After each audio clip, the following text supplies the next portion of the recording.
அப்படியே அப்படி எடுத்துட்டு பம்பக்காரர் நம்மள எல்லாம் அப்படி அந்த கூட்டத்தை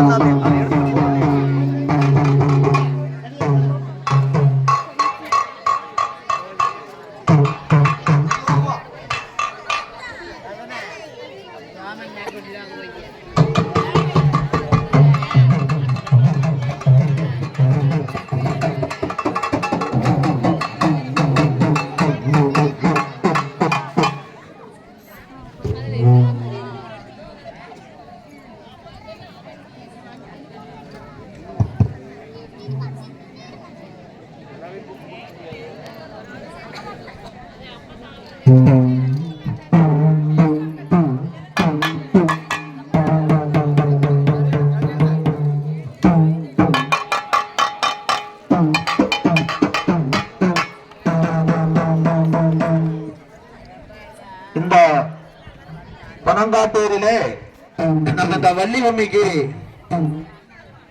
நமது வீட்டருவில் உள்ள பிரியா என்ற பெண் தான் இந்த வள்ளி பொம்மை வேண்டும் என்று எங்களை அழைத்து வந்ததுக்கு இந்த அங்காளம்மன் கோயிலே மிக மிக எங்களுக்கு ஒரு சந்தோஷமாக இருக்கிறது. இங்கிருந்து அந்த 70 கிலோமீட்டர் தூரம் நாங்களும் மனஞ்சடையாம வந்து உங்களுக்கு இந்த நடனத்தை நடத்தி கொடுத்ததற்கு எல்லாரும் இதுவரைக்கும் இருந்து அமைதியை பார்த்தவருக்கு அனைவருக்கும் நன்றி கூறி விடைபெறுகிறேன். நன்றி நன்றி நன்றி, வணக்கம்.